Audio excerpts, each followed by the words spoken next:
ओम नमो भगवते वासुदेवाय। ओम नमो भगवते वासुदेवाय।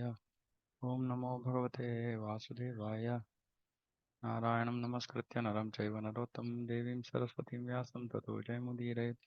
अष्टप्रायेषु भद्रेषु नित्यं भागवतसेवया भगवतिरुत्तमश्लोके भक्तिर्भवति नैष्टिकी। ॐ अज्ञानतिमिरान्धस्य ज्ञानाञ्जनशलाकया चक्षुरुन्मिलितं येन तस्मै श्रीगुरवे नमः। नमो विष्णुपादाय कृष्णप्रेष्ठाय भूतले श्रीमते भक्तिवेदान्तस्वामिनिति नामिने।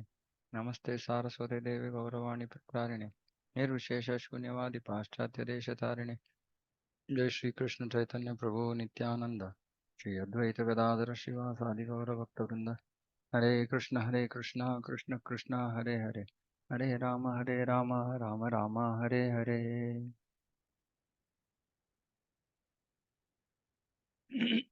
Hare Krishna. Okay, 325:28. So Kapila Muni in the previous verses talked about the glories of devotional service. So Devahuti is asking, Devahuti Ruvacha Kachit Tvai Uchita Bhakti Kidrishi Mama Gochara Yaya Padam Te Nirvanam Anjasan Vashnavaham. On hearing the statement of the Lord, Devahuti inquired, what kind of devotional service is worth developing and practicing to help me easily and immediately attain the service of your lotus feet? Of course, because Prabhupada has given purports explaining all that, so we might get confused saying that why Devotee is asking all this. It was already discussed. Kapila Muni has not discussed it. Prabhupada has discussed in the purport. So now Kapila Muni will actually reply. It is stated in Bhagavad Gita that no one is barred from rendering service to the Lord, whether one is a woman or a laborer or a merchant. If he engages himself in the devotional service of the Lord, he is promoted to the highest perfectional state and goes back home, back to God.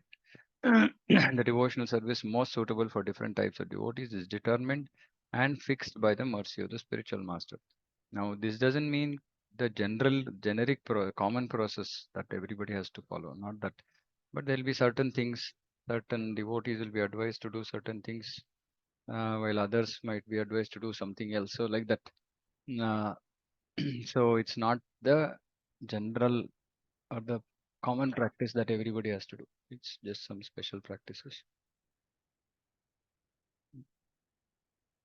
यो योगो भगवद् बाणो निर्वाणात्मं स्वयोदितः कीदृशः कति चाङ्गानि यतस्तत्त्वावबोधनम्. The mystic yoga system, as you have explained, aims at the Supreme Person of Godhead and is meant for completely ending material existence. Please let me know the nature of that yoga system. How many ways are there by which one can understand in truth that sublime yoga? There are different types of mystic yoga systems aiming for different phases of the absolute truth. Different phases, meaning Brahman, Paramatma, Bhagavan. Jnana yoga system aims at the impersonal Brahman effulgence. Hatha yoga aims at localized personal aspect, Paramatma feature.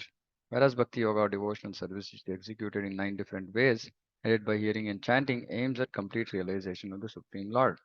There are different methods of self-realization. But here Devahuti especially refers to the Bhakti Yoga system, which has already been primarily explained by the Lord. The different parts of the Bhakti Yoga system are hearing, chanting, remembering, offering prayers, worshipping the Lord in the temple, accepting service to Him, carrying out His orders, making friendship with Him, and ultimately surrendering everything for the service of the Lord. The word Nirvanatman is very significant in this verse. Unless one accepts the process of devotional service, one cannot end the continuation of material existence. As far as Jnanis are concerned, they are interested in Gnana Yoga. But even if one elevates oneself after a great performance of austerity to the Brahman effulgence, there's a chance of falling down again to the material world. Yennervindaksha vimuktamanina. So if they don't come to Krishna, then there are all chances of them falling down. Therefore, Gnana Yoga does not actually end material existence. Similarly, regarding the Hatha Yoga system, which aims at the localized aspect of the Lord Paramatma, it has been experienced that many yogis such as Vishwamitra fall down. But Bhakti yogis, once approaching the Supreme Person of Godhead, never come back to this material world, as it is confirmed in the Bhagavad Gita, Yadgatvana Nivartante, Tadama Paramam Mama. Upon going on, never comes back. Tektvadeham punarjanma naiti. After giving up this body, he never comes back again to accept a material body. Nirvana does not finish the existence of the soul. The soul is ever existing. Therefore, nirvana means to end one's material existence, and to end material existence means to go back home, back to Godhead. End material existence does not mean merging into Brahman, means going back home, back to Godhead, because merging into Brahman has the risk of returning back. Sometimes it is asked how the living entity falls down from the spiritual world to the material world. Here is the answer. Unless one is elevated to the Vaikuntha planets, directly in touch with the Supreme Person of Godhead, he is prone to fall down, either from the impersonal Brahman realization or from an ecstatic trance of meditation. Another word in this verse, Bhagavad Banaha, is very significant. Banaha means arrow. Bhagavad Banaha. The Bhakti Yoga system is just like an arrow aiming up to the Supreme Person of Godhead. The Bhakti Yoga system never urges one towards the impersonal Brahman effulgence or to the point of Paramatma realization. This Banaha or arrow is so sharp and swift that it goes directly to the Supreme Person of Godhead, penetrating the regions of impersonal Brahman and localized Paramatma. So Prabhupada is saying that one of the answers how Jiva fell down is that he never entered Vaikuntha planets. Um, Anyway, there's a lot of controversy about this, but we will just accept that Prabhupada said that we've fallen from the spiritual world. So we've fallen from the spiritual world. You don't have to go into too much of analysis paralysis. Prabhupada always said, you've fallen. Why are you worried how you fell when you fell? Now just focus on getting out. So we don't have to worry too much. A lot of devotees get stuck here. And then devotees have left ISKCON, lost faith in Prabhupada. So many things. So we should not worry too much about this. If we have fallen down, we just focus on getting back. Banaha means arrow. So this is also very important. So we should do bhakti, uh, like,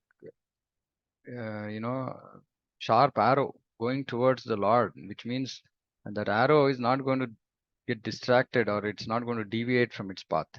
And it's very sharp and swift. So our bhakti should be very sharp and swift. Sharp meaning not blunt, not like lazy or distracted. Mm, it's sharp and swift. You can understand, you can attribute other characteristics of a arrow, right? So it's like the spiritual master launches us and then we just go straight at Krishna and fall at his lotus feet. That's all. That is my speculation, but I'm just saying that arrow, it's sharp and swift. So we should also move very sharply, with sharp focus, with Ekeha Kurunandana, only one goal, without getting distracted. Everything else is there, work is there, you know, mm, house responsibilities are there, etc., etc. All that is fine. But even through that, we are moving sharp, swiftly towards Krishna. And we should not get stuck anywhere else. Obviously, those who are targeting to achieve Krishna should not think about demigod worship, impersonal Brahman, localized Paramatma. Prabhupada even in many purports says devotee should not even get attracted by other forms of Krishna, like Rama, Narasimha, Vishnu. He says one has to be like single pointed focused, just focused on achieving Krishna. Many devotees get disappointed by hearing this. There are devotees in ISKCON who are not Krishna's devotees. They are devotees of Vishnu, Rama, etc. We should not get discouraged by this. That is just Prabhupada's mood. Prabhupada is a devotee of Krishna, and of course, mostly like mota they say, like largely devotees who come in touch with ISKCON are Krishna's devotees, largely. Mm, but yeah, I mean, there are also devotees who are very ardent followers of other forms of the Lord. But still, anyway, they can achieve perfection by the Hare Krishna Maha Mantra. But the only difficulty for them is going to be that they can't hear much about other forms. When, of course, like We can know about general, like when we read Bhagavatam about other forms, etc. But we can't get into the depth of the relationship of that relationship with that form. For example, Rama, then it's going to be Ramayana. No, like that, or Nasimha. Mm, yeah, you have to read some other Puranas like that. Uh, so for mostly devotees connected to ISKCON, it is Krishna consciousness. More or less, it is Krishna. And even in Krishna, um, we might read Bhagavatam about all rasas, but eventually, actually, when we have to make progress, and when we are talking about Raganuga Bhakti, then we have to understand, following the footsteps of those Brajavasis. Again, then we will have to read some, other scriptures, which are again are more focused on Madhurya Prema, right? So again, it's even in Krishna.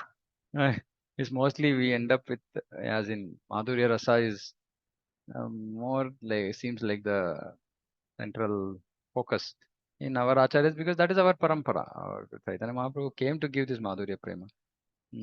So others should not get discouraged, but they'll have to find out other ways to get information, to understand, to hear about the Lord in and his devotees in that mood, whatever rasa they are attracted to, etc. Right? But we should not get distracted. First of all, we should be fixed on Krishna as much as possible. Unless, like I said, we are attracted to other forms, then we remain fixed on that as well. But it should not just be like, for example, some many devotees I know, they have not heard about Krishna at all. So before I came into Krishna consciousness, I was a devotee of Balaji, Venkateshwara. I used to like ardently worship him. But after coming to Krishna consciousness, hearing about Krishna, naturally I got pulled towards Krishna. Uh, the both of them are same, but Krishna's characteristics, Krishna's qualities are uh, unimaginably sweet. Mm, right? Madhuradipate Rakilam Madhuram. So when that happens, automatically we get attracted. So we should hear with open mind about Krishna. We should hear with an open mind. We should hear about with an open mind about all the forms of the Lord, and then naturally we will know where we are getting attracted. And like devotees like Prabhupada will push us in saying go to Krishna. Uh, yeah, because he's like dear devotee of Krishna. So like Arjuna is speaking such that Krishna can be glorified. Like Prabhupada is also speaking in such a way that Krishna can be glorified. So I am Krishna. But it's okay. We don't have to get discouraged. Consistently do nice Ravanam. There is no way one cannot be attracted by Krishna. Lakshmi Devi herself is attracted by Krishna. Chaitanya Mahaprabhu jokes with that Brahmana. So it's okay, as in it's okay if you're not attracted, but we should hear and be patient to see if that attraction actually develops or does not develop. And then we have to hear from devotees who are attracted to Krishna. Then very less chances that we don't get attracted by Krishna. At least that that's what I experienced. Mm. But point is to be remain like fixed like an arrow, sharp like an arrow, swift like an arrow. Mm. Not like one leg here, one leg there. Yeah, how much ever I can, I will do. That's not swiftness, right? So we should be swift. We should move swiftly. Like yesterday, I sent a message. If you're serious and sincere, one life. We'll go back. Got it. One life. Many devotees have doubt. No, no, I'm very fallen. Yeah, we are very fallen. That there is no doubt about. But Hare Krishna Mahamantra is very powerful. Prabhupada is very powerful. Our Guru is very powerful. So they will take us back. What is the issue? If you think that I can't go because I am disqualified, that means that I'm saying I'm more powerful than Hare Krishna Mahamantra. I'm more powerful than Srila Prabhupada. I'm more powerful than my Guru. That my anarthas are so strong, so powerful that actually I can prevent myself from going back to Krishna. No, that's just we are giving an excuse so that we don't do Tivra Bhakti. That's all. Right? But if somebody does Tivra Bhakti, there is no way we can remain in this material world. No way. Yesterday I was talking to somebody and that person was saying that, I'm suddenly, my interest in bhakti, I feel I'm not qualified to do bhakti. I see so many statements I'm not able to follow. So like this, and then she was saying that you are getting affected by other people, not even devotees, like outside people, what they say, etc., etc. Then I heard for 5 minutes. Then I said, "How is your chanting?" Said, "No, chanting is not good. I'm not able to get up early. My work, this, that, and all that." I said, "Fix it. Fix your chanting. If you don't fix your chanting, you're never going to, uh, you're just going to be lazy and undeviated, right? And no focus, and no willpower, no determination, nothing. I mean, we just float. We just let mind drive us like, crazy here, there, everywhere, and then we cannot move swiftly. So, he is our basic sadhana has to be in place. Otherwise, we cannot expect to make progress. So, chanting Hare Krishna early in the morning, first thing, finishing rounds as early as possible, 16 quality rounds, reading Srila Prabhupada's books, right? Associating with pure devotees as much as possible, serving pure devotees if you get chance. And these things have to be done. If these things are done, then there is no way we can not make progress. However, we can be a Hiranyakashipu, right? But we will make progress. So please remember this sharp as arrow, very, very important. Let's not get distracted by whatever here say people have so many things to say, which was never said by Prabhupada. Right. So let's focus on Prabhupada's books, then we can swiftly move. There is no doubt. 325:30. तदेतन्मे विजानीहि यताहं मन्दधीर्धरे सुखं भुज्येय दुर्बोधं योषा भवदनुग्रहात्. My dear son Kapila, after all, I'm a woman. It is very difficult for me to understand the absolute truth because my intelligence is not very great. But if you will kindly explain it to me, even though I am not very intelligent, I can understand it and thereby feel transcendental happiness. Now, this is not a verse against women. It's about Stri, Vaishya, Shudra, Dvija Bandhunam, right? Which is basically Kali Yuga. Kali Yuga people can't understand absolute truth. Gnani is, this understand means Gnani, Gnana Marga. That's not for everybody, right? Because our intelligence is not very great. Our intelligence is very, very materially contaminated. And for understanding absolute truth, we need spiritual intelligence. We need purified intelligence. Mm. So here, Devotee is saying, but if you kindly explain it to me, so if Krishna explains it, if his devotees explain it, then even though we are not very intelligent, we can understand it and thereby feel transcendental happiness. So two things we have to note. One is we don't have to be so concerned about this. A lot of people get stuck with such verses saying, "Oh, what is this? Defaming women, this, that, and all that." It's a very simple thing. Two things we have to understand. By nature, the way the material world is, the way this creation is, the body of a woman is supposed to be more emotionally attached to material things. It's just the makeup of that body. Now, when somebody takes up has got whatever body they have, it's not like we've been like whoever have male bodies, not like we've had male bodies forever, right? So we've also been dilly-dallying, female body, male body, or whatever. In this life we've got a male body, somebody has got a female body, so we don't have to get too worked up about it. We should just understand that if male body there, generally there is it's much easier. Vairagya is much easier. Vairagya is much easier for men as compared to women, generally speaking. But any person who comes in touch with Krishna consciousness, who is doing bhakti, it doesn't matter. What I mean by it doesn't matter mean it's not like we are not going to make distinction between genders. It doesn't matter meaning we are not going to say that somebody is less qualified than somebody else, right? Because bhakti is on the transcendental platform. So the Atma in the body of a woman, lady might be more attached to Krishna than we see that women actually when they take up Krishna consciousness, they are very, very serious. And I've seen, at least in my own personal experience, all women connected to my various preaching activities, they're all fired up. In fact, I find it more difficult to fire up men because they have their own, false ego, sense of being independent, and sometimes being in the body of a woman actually is much more helpful. Of course, then there are also other extremes where women are so materially attached that even after chanting and doing bhakti for so many years, they're still attached to, home, earth.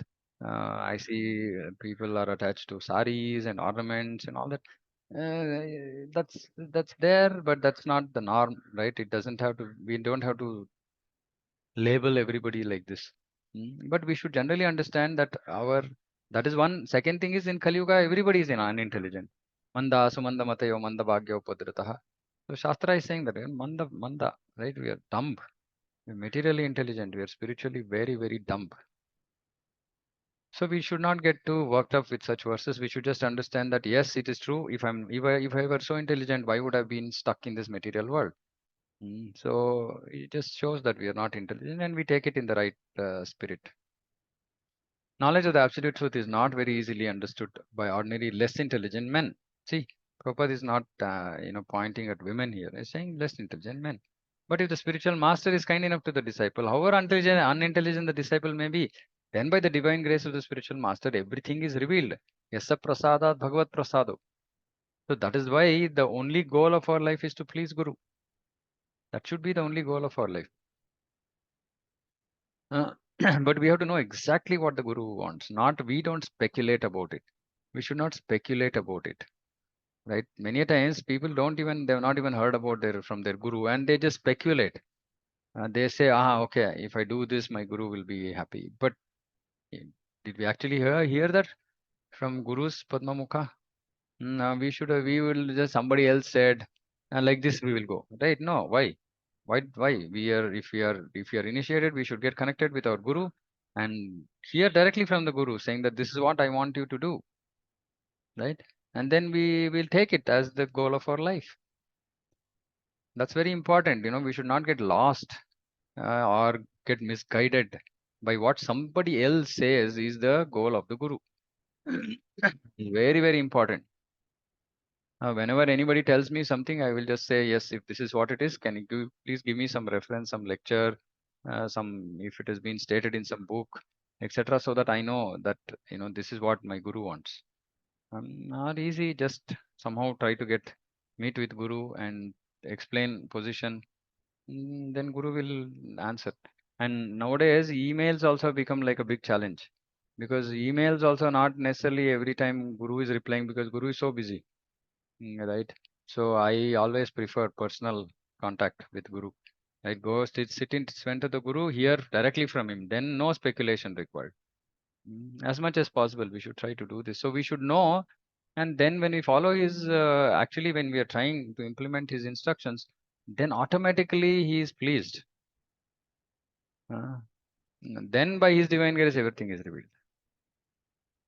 Vishwanath Chakravarti Thakur therefore says, Yasya Prasadat, by the mercy of the spiritual master, the mercy of the Supreme Personal Godhead, Bhagavat Prasada, is revealed.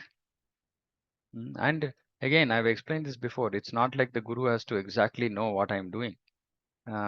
It's just a connection, Paramatma level connection, connection with the Parampara that actually mercy flows to us. We don't have to think that I have to stand in front of the Guru and shout at the top of my voice what I'm doing. Otherwise, he's not going to know, then his mercy is not going to flow. No, actually, Guru's mercy will flow as much back, rear we are in. We are at the rear of the, gathering, right? We are last in the line, and but we are still trying to hear and follow his instructions. Then we automatically get the mercy. And those people who want to be in the forefront may or may not actually be, mm, they might not get the mercy because they might just be doing for slap puja pratishtha, etc. Devahuti requested her great son to be merciful towards her because she was a less intelligent woman and also his mother. Uh, by the grace of Kapiladev, it was quite possible for her to understand the absolute truth, even though the subject matter is very difficult for ordinary persons, especially women. So we know that actually it's so difficult to understand absolute truth. But when we read Prabhupada's books, it becomes so easy. I mean, we talk about so many things, and then we sometimes, I keep thinking, how is it possible that I can even speak on some of these things? Because I have no idea. But just because Prabhupada has is so clearly explained, we are super confident that we are philosophically accurate, right? So the subject matter is very difficult for ordinary people like us, but because Prabhupada is so mercifully, given his purpose, it's easy. It's really easy. We just have to apply ourselves. We just need to dedicate ourselves, give time to read Prabhupada's books. I keep hammering this every class, right? Please. We don't understand how powerful Prabhupada's books are. Even today, I want to show my notes because actually this is what actually saves me. Mm, Let me show. Yeah. So this is my notes, right? So what I do, which everybody can follow, it's very, very powerful. So whatever you see in either bold or orange or sometimes red are critical things for me to focus. So what I do is I just keep meditating on statements like this. See, for example, this is from the first canto, first verse, first chapter, first verse. One must therefore acquire Brahminical qualities or be perfectly situated in the quality of goodness in order to chant the Gayatri mantra successfully. So now immediately thought comes, okay, Brahmin initiation. Okay, Gayatri is chanted by people who get Brahmin initiated. So now if I have to successfully chant, that means that I have to be situated in the quality of goodness. That means that I have to develop quality of goodness. It's not saying that Gayatri mantra will bring me to the quality of goodness. It's saying you should be situated in the quality of goodness in order to chant Gayatri mantra successfully. Hmm. So that means that we have to acquire Brahminical qualities. So we know now what it means. So then I keep meditating. Okay, I have to become Brahmin initiated. I have to develop quality of goodness. Now this will get stuck, in my head. Anytime I'm thinking I'm independent, suddenly this statement will come to my mind. Thinking we are independent is Maya. So like this, Prabhupada's statements are such that, it's just keeps hitting us wherever, in whatever situation we are in. It always keeps hitting us. See, in lower stages of human civilization, there's always competition for satisfying senses. So in case we are trying to satisfy our senses or competing with others, at work, otherwise, you just remember, oh, lower stage of human civilization. I'm not an Aryan, right? So things like this, these are all like powerful statements from purport. Uh, we should have desire to sincerely hear. Mm. By hearing Srimad Bhagavatam, an intelligent person with thoughtful discretion, very important, and realize Krishna. So like this, Prabhupada's purports they open up a world beyond our understanding. Mm. By his statements, he's opening up this whole spiritual world to us, and telling us how can we actually go there. What is it that we need to develop to go there? And these are all those statements. Uh, So if we can actually make our own, and it's not like these are not like golden. I mean, it's not like everybody needs to have the same notes because each of us are at different levels. Each of us are individuals. We have our own path. Some of us are more mature about few things, while some are not so mature about few things. Based on that, when we read the purport, certain things will affect one person more than the other. Mm. But it's very important that irrespective, that everybody has their own. Every person has their own notes and like these kind of statements. So if I want to, if I'm simply troubled about anything, I will search in this document um, concerning that, whatever that topic is. And then I will see bunch of statements like this, and then I will fix that in my head. So, so it will help us at each and every step of our bhakti to actually make sure that we are that like that bana. Now that bana is fixed in my head, right? Arrow. So like that, you hear some things impact you so much that it should just get fixed. And how do we make sure that we remember it? By sharing with others. Bana. So I'm arrow. I have to be sharp and swift. Now I had sincere and serious two sutras. Now we'll add sharp and swift. Two more sutras. So four sutras. There are a lot of devotees who like to give acronyms, right? 4S. I don't like that. I just say it's okay. It's like we're not. I just say yes. Okay. Sincerity, seriousness, sharp and swift. So just focus on that, and then we will not get distracted. We will move forward. Okay, so I think I'll stop here. If anybody has any questions, comments, we can discuss. Yeah, Nakul Prabhu. Hare Krishna Prabhu. Hare Just random thought I came like you were explaining about jnanis, yogis, and bhattas. Mhm. Right. So the demigods come under which category, Prabhu? Like just I'm asking. Demigods are not beyond this, no. Demigods are on the demigods come under what category means demigods are parts of different parts of the universal form of the Lord. They are jivas and they also worship Supreme Lord, but they are Mishra Bhaktas. They're devotees, but they have material desires. So they're Mishra Bhaktas, but they're very, very powerful, more qualified than us. So they've been given some positions to take care. Uh, so that's all, right? They also have to do their sadhana to achieve absolute truth. Yeah, so and mostly they will not go into Brahman and all that because they have experience, direct experience with Vishnu, right? Because whenever they're in trouble, they go to the Shweta Dvipa and they pray to Vishnu. Vishnu appears either himself or through Vani, through Brahma, etc. So they're very clear that no Nirakar. So mostly, I mean, I've not heard of this, but I think generally, if we see their dealings with Vishnu, they will be more attached to the personal form. But they're devotees, but they have desires, material desires. So they're there. So Prabhu, a quick question. Mhm. So, is it advantageous to be in the upper higher planetary systems, and you know, or is it better to stay? I mean, is it advantageous to be in this planetary system or in the Buluk and then chant Hare Krishna? So, what is more advantageous? Advantages depends on what your goal is. Because Krishna is saying Abrahma Bhuna Loka Punaravartana. So no, I mean no one is more advantageous or disadvantageous, but within that, right, within No. that I'm realm. asking Yeah. what is your goal. So if you tell me what is Yeah. your goal, then I'll tell you which position is more advantageous. For example, No, if no, I you mean want to so enjoy sense, eventually the goal is Krishna.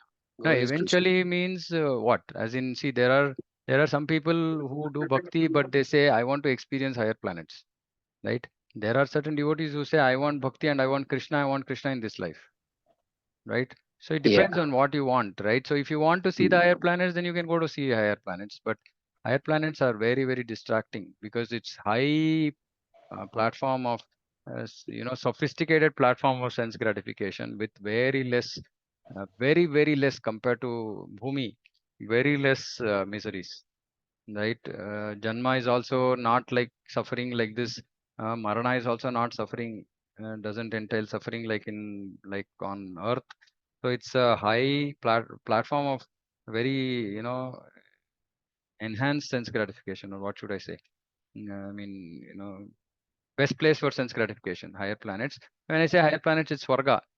Beyond Swarga, of course, there are planets which are for more qualified people who have gone beyond material sense gratification. Mahaloka, Janaloka, Tapaloka, and all are for more people who are not trying to enjoy sense gratification. But the whole point is actually, and all the demigods also want to come down to earth because earth is a place where you get equal share of happiness and distress. So there are more chances that you get attached to Krishna and go back than get distracted by either happiness or distress. So this is we are in the right place. Actually, we are at the right time because Chaitanya Mahaprabhu just came and has given Hare Krishna Mahamantra. So we're in the right place at the right time. Actually, we can't ask for more, right? Mhm. If we are intelligent, we will take this up and achieve perfection in this life, right? Okay. Otherwise, yeah, we can just keep hovering around and yeah, Thank you, Prabhu. yeah. Anything else? Hare Krishna. Just one more question. Like Yeah. discussing about Kapiladev. Also, there is one more personality called Kapila Muni. No, So same person. So there are two Kapilas. One is atheistic Kapila, one is theistic Kapila. So what we are discussing is theistic Kapila. Kapila Dev, Kapila Muni is the same person. Atheistic Kapila came later and he gave Nastik Vad. But anyway, yeah, this is the same. Kapil Dev, Kapil Muni is the same. Hare Krishna Prabhu. Yeah. Prabhu, I heard mm, from devotees like this Gayatri mantra. We Hmm. should not hear Gayatri mantra like in public places. Yeah. Nowadays we can see that in ringing bells and people are Yeah. and Yeah. some songs will come. So, but we can't avoid it. But I remember once Mother Gaurang Prabhu said we should not hear as it is having some effects. So, can you please explain, Prabhu, No, what we will should happen? not hear meaning. See, we should not willingly go. If you're not Brahmin initiated, we should not be chanting Gayatri because there's a qualification required to chant Gayatri. But if somebody is like some calling bell, what do we do? I mean, we can close our ears. That's all. But if the point is, we should understand the core. The core is that one has to be qualified. The Gayatri mantra has to be given by the guru in the ears of the disciple, and that's how Gayatri mantra is received. It's not like the Hare Krishna Mahamantra, which anybody and everybody can start chanting. But it's not like we can completely lock ourselves up, but we should not willingly start chanting. So, for example, some people they're not Brahmin initiated, but they're chanting Gayatri mantra. That and all should not be done, right? And yeah, unless we are qualified, we should not take up anything. Only Hare Krishna Mahamantra is like that, which doesn't require any qualification. But every mantra has qualification, and unless we come to that uh, position, we should not imitate others who are qualified. That's the core. That's the core. We will go to somebody's house. There's a calling bell. What will you do? I mean, yeah, you can close your eyes, ears, and stand. But that's not the point. The point is that we don't necessarily get into this chanting business because we are not qualified. Okay. Yeah. Okay. Anything else? Anything about the arrow? I want you to just remember arrow from today's class. And just don't forget the arrow. Okay, then we'll stop. Srimad Bhagavatam ki jai, Jagat Guru Srila Prabhupada ki jai, Vancha Kalpatarubhyascha Kripa Sindhubhya Patitana Pavanabhyo Vaishnavibhyo. Hare Krishna Dandavat Pranam. Hare Krishna.